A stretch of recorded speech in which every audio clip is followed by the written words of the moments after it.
Let's take the analogy of baseball. Baseball में होता है 300 हिटर इन बेसबॉल, कि जो player out of 10 bats 3 hit कर सकता है उसको बैटिंग एवरेज 300 बोलते हैं, 300 hitter. There are very few players those who can be a 300 hitter in baseball. How these few players जो 300 हिट करते हैं बेसबॉल में, वो कैसे यूज करते हैं Pareto principles. So basically Pareto principles ये कहता है कि जब आपको राइट अपॉर्चुनिटी आपके सामने आए, जैसे बेसबॉल की एनालॉजी अगर मैं लूं तो राइट स्टेडियम, राइट बॉलर और राइट बॉल, ये 3 चीज का जब कॉम्बिनेशन होता है तो जो बेस्ट प्लेयर्स होते हैं दे ट्राई टू हिट। जो बेस्ट हिटर्स है वर्ल्ड में in baseball, they also get 10 out of 3। 10 ball मारने की जब कोशिश करते हैं तभी 3 उनके बॉल हिट होते हैं। बट वो 3 हिट तभी होते हैं जब ये सारी चीजें इकट्ठा होती है, जो उनका पसंदीदा ग्राउंड है, बॉलर एंड बॉल की length. So this all define कि whether he will able to hit that ball और नॉट, एंड बैटिंग एवरेज 300 के ऊपर उनकी जाएगी या नहीं जाएगी। So let me give you the example. So year by year अगर आप देखेंगे तो there will be 1000 of players those who play the baseball, but very few people are able to hit this 300 hit. From 1945 to 2019 में 23 players hitter बन पाए थे, 16, 29, 27। वो जब ये प्लेयर्स की जो कॉमन कैरेक्टरिस्टिक्स जब स्टडी की गई तो उन्होंने ये यूज किया कि they all were using the Pareto principles law of returns.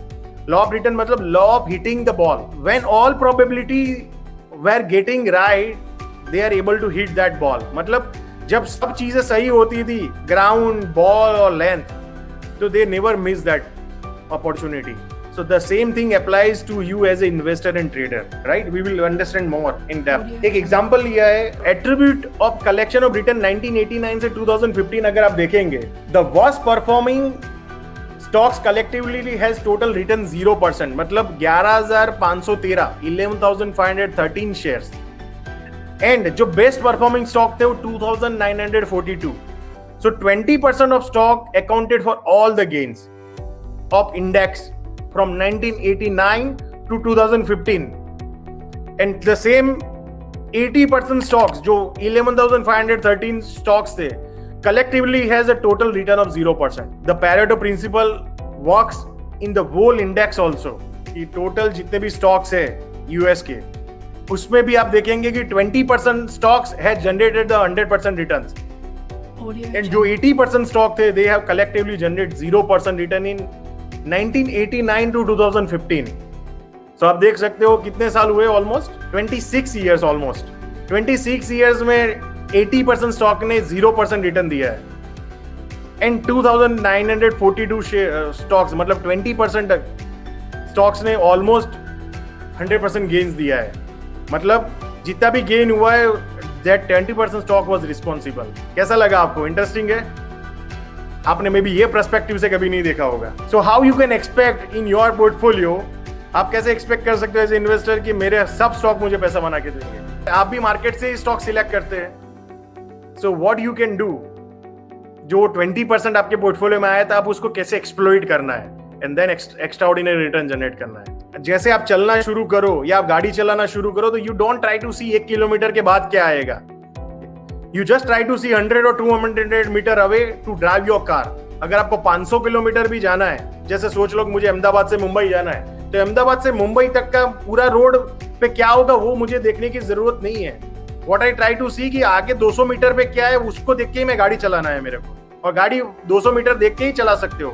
You cannot see that 500 kilometre. So investing and trading is all about like that, कि आपको पहले दिन से कभी भी नहीं पता होता है कि ये स्टॉक या ये कमोडिटी या ये इन्वेस्टमेंट में या ये ट्रेड में मैं एक्स्ट्रा ऑर्डिनरी पैसा बनाऊंगा। No, you just keep seeing every day, जैसे ही ट्रेंड डेवलप होता है you keep seeing, you keep observing, आप उसको अपने आप को जो भी स्टडीज है उसको अपडेट करते रहते हो, then over the period it happens. But no one knows from the first day कि ये स्टॉक 10 गुना होने वाला है और ये स्टॉक में कुछ नहीं बनने वाला है। No one can see that, only liars can tell you कि हाँ मुझे पता था।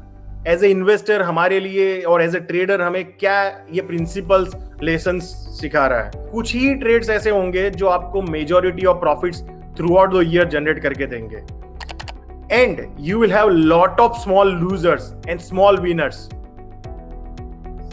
Third, 5 to 10% massive winning trades or investment that generally make up your 80 to 90% profits. But अगर आज आप कंसिस्टेंट प्रॉफिट नहीं बना पा रहे हो, अगर आप आज प्रॉफिटेबल नहीं हो, तो उसका रीजन यही है कि आप जो 5 to 10% जो मैसिव विनिंग ट्रेड्स होते हैं उसको आप होल्ड नहीं कर पाते हो, आप अपने विनर्स को राइड नहीं कर पाते हो, एंड आप आपके विनर्स को जल्दी कट कर लेते हो, एंड आप जो 90% जो उसमें जो स्मॉल विनर्स है, स्मॉल लूजर्स है, जो स्मॉल लूजर्स है वो आपके बड़े लूजर्स में कन्वर्ट हो जाते हैं। एम आई राइट और रॉन्ग? सो आप अपना लेजर उठा के देखिए, लास्ट 12 मंथ्स का जो भी डेटा है या लास्ट 2 ईयर्स का जो भी आपके पास अवेलेबल डेटा है, आप देखिए काफी स्टॉक्स में आपको प्रॉफिट हो रहा था और आप निकल गए थे। आपका ऑब्जेक्टिव मे बी हिट हुआ, आपका ऑब्जेक्टिव होगा, जैसे एग्जांपल आपने 200 रुपए पे किसी स्टॉक को लिया, आपका ऑब्जेक्टिव 400 रुपए था, बट आप 200 वाला स्टॉक को 220, 230, 240 या 250 में ही निकल गए, क्योंकि 250 वाला स्टॉक एक बार 230 आया और 230 जाके 250, आपको लगा ये 50 रुपए भी प्रॉफिट चला जाएगा, तो आपने वो स्टॉक को 50 रुपए पे निकाल दिया, एंड देन वो स्टॉक 400 रुपए हिट हुआ। ऐसा काफी लोगों के साथ, ऐसा आपके साथ भी हुआ होगा, मेरे साथ भी हुआ है, सबके साथ होता है। बट जब आप ये प्रिंसिपल्स को समझते हो तो यू हैव टू एक्सप्लॉइट। जब इस टाइप की अपॉर्चुनिटी मार्केट आपके सामने देती है